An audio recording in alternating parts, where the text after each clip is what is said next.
Welcome everyone to the first and probably only episode of our long play of Shanghai for the Sega Master System. As always, I am your host, Victory Nub. I thought I was being really clever and snarky when I decided I was going to do a long play of a puzzle game, but I went on YouTube out of sheer curiosity to see if this was going to be the only one that anyone had ever tried, and of course, dozens of videos already exist of a long play for a puzzle game. Which is so dumb, but whatever. We're going to have some fun with this one today. As I said before, we're playing Shanghai, which was released in October of 1988. This is basically just the game of Mahjong, which you've never played before. It's like a combination of solitaire and dominoes. Basically, all you want to do is you want to take two tiles with matching symbols, select them, and you can remove them from the board. They have to be free, as the instructions are probably explaining here, which means they have to have an outside edge. They cannot be blocked on either the left or right side by another tile.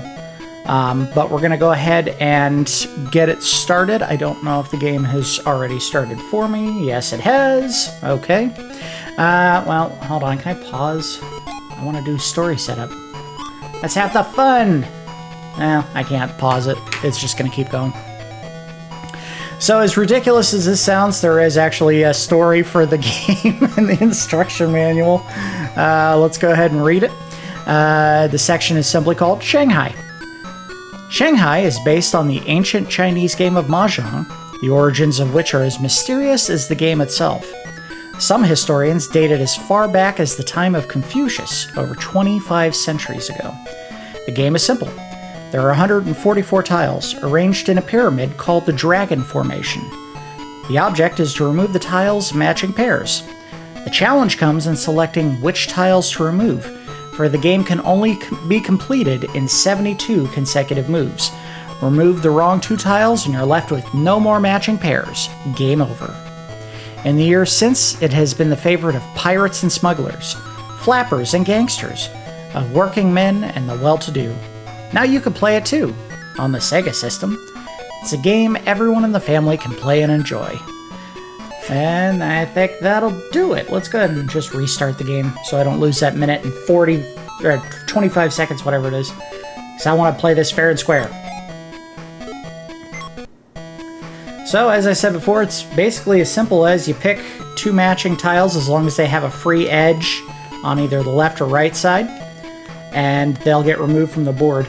There are some that have unique circumstances. I believe there are ones based on the seasons that you can pick, and I don't think they have to match. I think you could just pick two seasons and play them.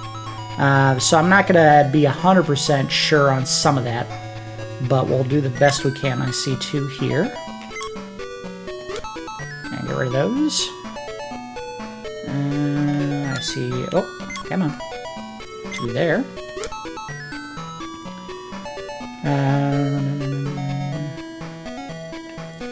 And I'm sure there's someone out there who can explain to you exactly what all of the symbols on the tiles mean. I'm afraid no one in my family actually speaks English. Yeah, no one speaks English in our family. No one speaks any form of Chinese in my family, so we didn't really know what any of these tiles mean. I think in some cases you can look them up. Let's take a look. I thought I did. This one? Ah, there you go. It's the east wind. Then you can deselect tiles if you don't want to play them.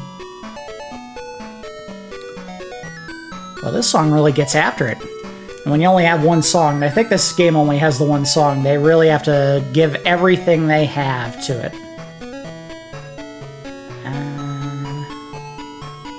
Yeah, I do apologize in advance. It's been a long time since I played this one, so I don't know if I remember every single move that you can make. Oh, there's one.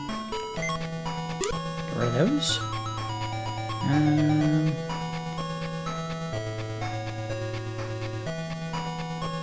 I'm looking. Can we do these? I sure can. Look at that. So bamboo and orchid, since they're both plants, you can play them together and remove them from the tile set.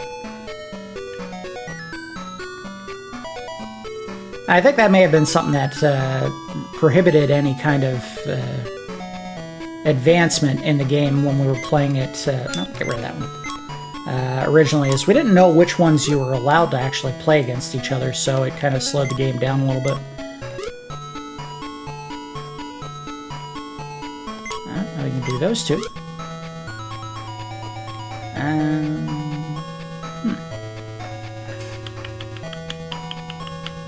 Oh, here we go. These two right here. Aha. I'm sure we had silly names for some of these tiles based on what they looked like. I have a very distinct recollection of referring to that one as the airplane tile because of the symbol on the top kind of looking a little bit like an airplane. Oh, I see one right here.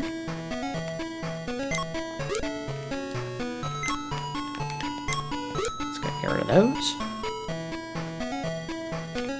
This is most definitely not going to be the fastest time ever recorded in the history of this particular game, but we'll do the best we can to try to knock it out in one episode. I think it'd be ridiculous if I couldn't finish it in an hour. As the long play episodes that I usually do, I'm sorry, I'm getting so tongue-tied today. The long play episodes I usually do are about an hour long, so I don't think it's going to be quite that dramatic. Oh, I see two right here. Look at that. Get rid of them. Alright. Pop this one and this one.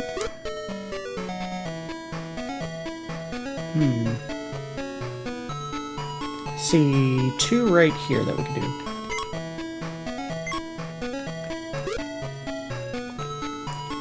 I'm sure when you're really an expert at this game, you see all the moves that you can do in advance, and you make smart choices, and I'm not going to be able to do any of that. Let's go ahead and do these two right here. And this one, and this one. Again, I think the seasonal ones you can play against each other. Sure can. Look at that.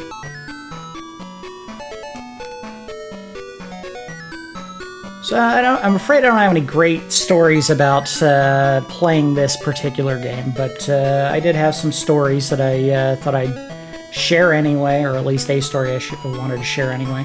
And I apologize if this comes off as a bit tasteless in the sense that we're playing a game based on a Chinese game, and the story I have is going to be about a Chinese restaurant, but it's just one that comes to mind, and it's a happy memory. And one of the things that I like to do on the channel for Nub's Collection and all the other episodes that we do is share happy memories. And I hope if you're here listening to me babble about video games or just life in general, that you're also looking for, happy memories.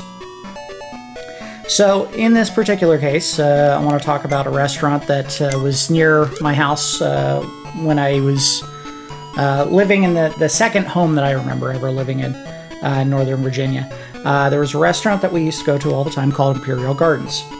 And it was a Chinese restaurant, and it was a rare exception based on what you normally find for most Chinese places nowadays, is that they're all carry-out, and they don't really focus too much on the interior dining-in experience, as unfortunate as that is. But this place was different. They had a sit-down restaurant, a formal sit-down restaurant, which you don't see a whole lot of anymore. And it was a really nice place to go and eat. And my family had a little bit of a friendly relationship with the owner of the restaurant. And whenever we would go in there, they usually hooked us up with a really nice table. They had like a section of the restaurant that was a little bit elevated above the rest of the seats in the restaurant. For some reason, we always got to sit up there. I don't think it's because we were like buying the table or anything. It did feel a little bit mafioso-esque because it was like we're above the peons while we're eating our dinner. But the food was great. And you would think, if it's a nice sit-down restaurant, and by the way, part of the element of the restaurant that was so nice about it was they went all out with the decor. They had a really lovely place setting for every table. Nice pictures on the walls. The silverware and dishes were really high quality. And you would think, with that kind of decor, the food was going to be outrageously priced. No, it was, you know, same price that you would typically see for most Chinese restaurants anymore. You know, you get an entree and it's like 10, 15 bucks at worst. And that was a really nice place. And unfortunately, they also set up their restaurant in a shopping center where the owner just went bonkers with the pricing for the leases there. And as time went by, a lot of the places in there eventually did just shut down and go somewhere else because they could not afford the rates that were being charged. So, unfortunately, that restaurant, as far as I know, is no longer there. They may not even be in business anymore, which is kind of sad. But I do remember that restaurant very fondly. And as I said before, you know, the model that exists now, very much like pizza places, is that, you know, everything is done as takeout. You order it and you take it with you. You don't go in and sit down and eat. And I kind of miss that. I really do wish that some places were more interested in having that service model, as opposed to just, you know, give me my food and let me go home and eat it by myself. But yeah, I always had very fond memories of eating at that restaurant, so I thought I'd share that. It was a nice memory. And I am babbling while I'm trying to figure out where my next move is.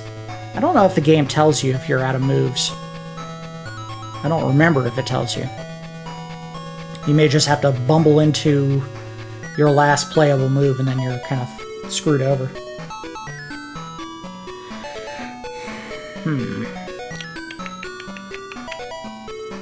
I'm sure if you're at home and you've been paying attention to the screen and watching and wondering why I haven't played this move, well, I apologize. There we go.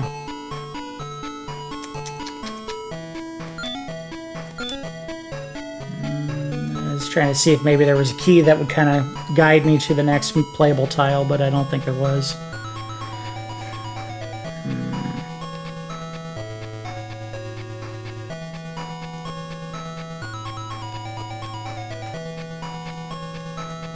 I don't see anything else.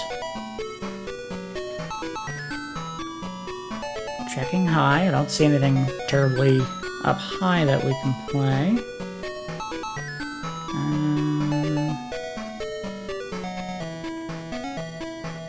I apologize. I don't know if there's a way to turn off the music. I mean, you hear a tune for a little while and you start to get a little bit annoyed by it if it's repeating very often.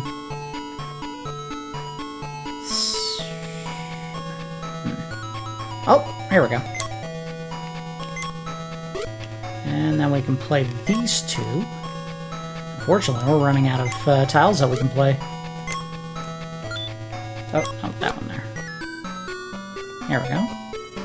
Alright. Well, it didn't exactly blow the moveset open, but we've got some movement here. What I really need to get this open, because that'll open 2 tiles. And I think that may not happen here.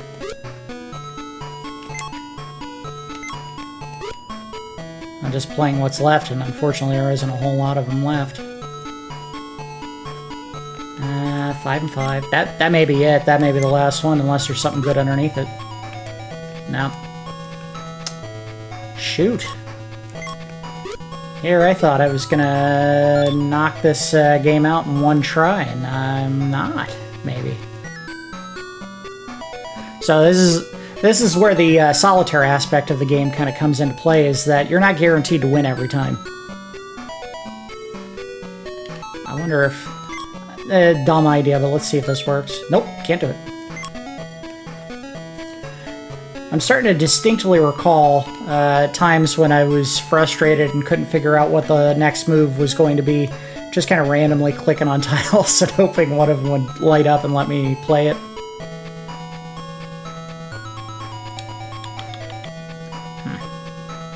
Wait, is there a 2-line somewhere? No.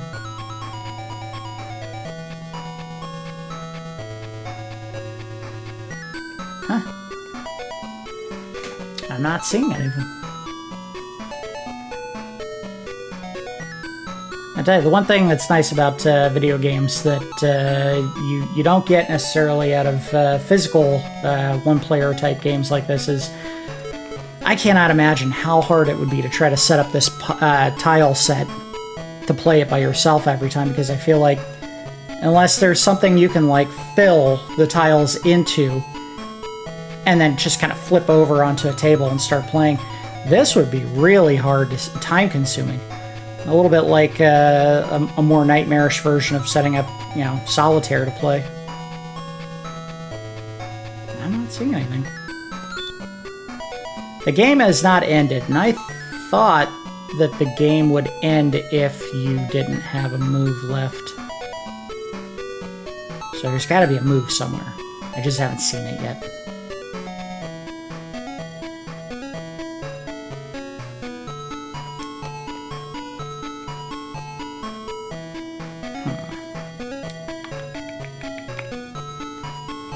Well, time to start playing random tiles and see what happens.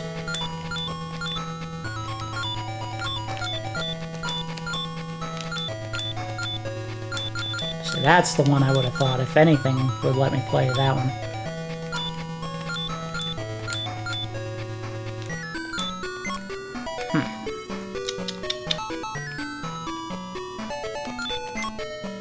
Any chance I can play these against each other?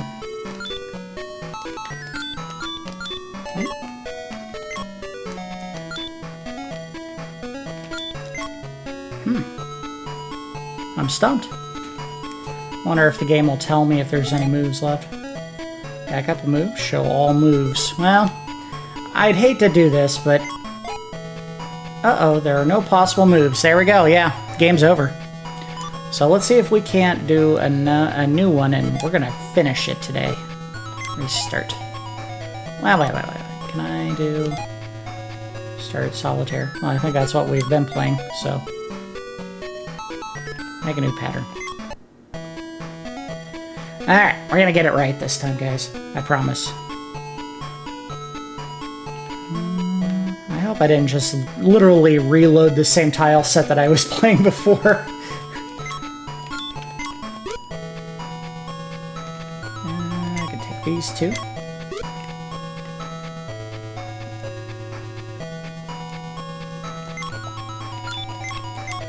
Oh, wait, what are you doing? Play that. Alright, get rid of that. Do this. This is a good two-move opener. You want to get rid of those ends as soon as you can so that you can open up the board some. Oh, here's one. There, good. And also you want to pull down the stack as fast as you can as well so that you get the tiles more open underneath.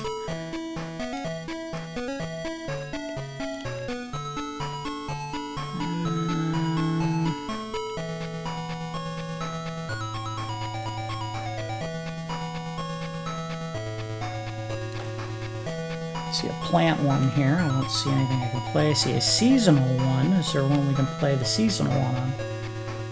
Nothing I see. Oh, here we go. Let's do this one and this guy.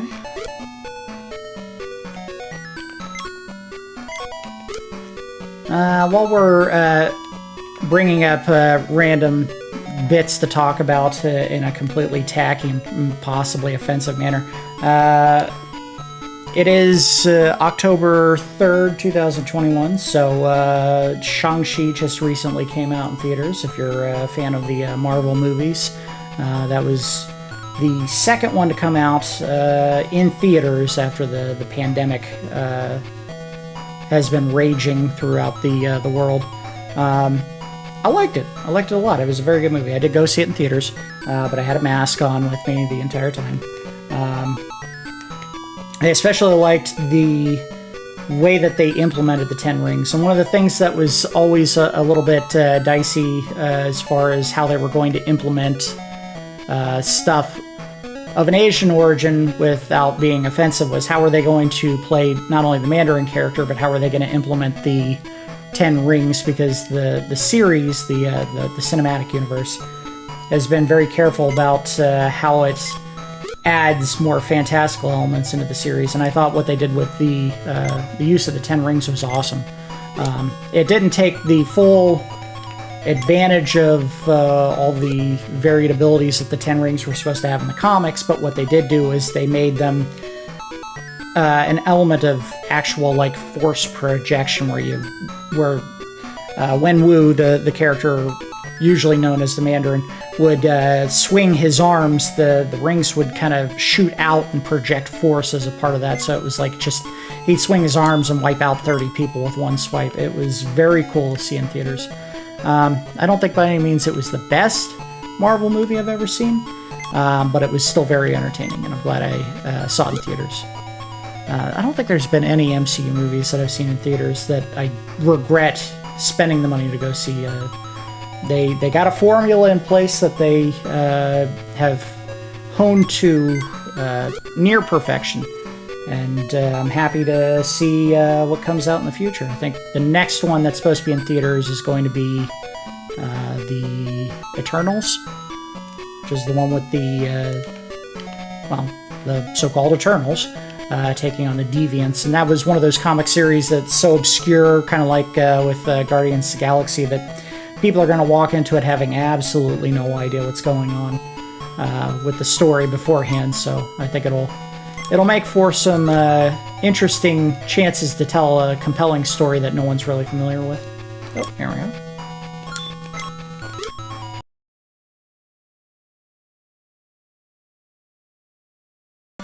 Alright, I guess we'll have to take a look and see if there are any moves they can tell you about.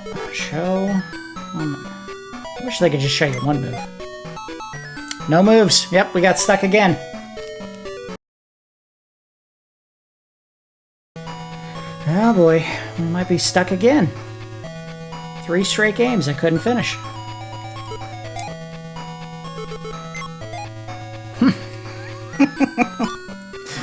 That stinks. Not seeing it. Alright, game, I'm sorry I keep bugging you for answers. Except there aren't any. Unbelievable.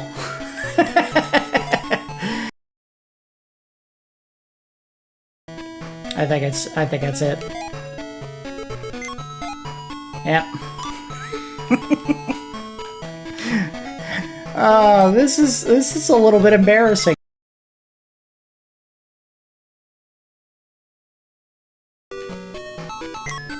Oh, let this be a button underneath. Yeah! Oh, we might do this. Oh, we're so close. Oh no. I don't see a matching one for this. I see the matching one for that. See it? Oh no, no, no, no! I don't see the 2 or the brazier, which means they're underneath these 2. Oh crap, I think it's over. I think I just lost.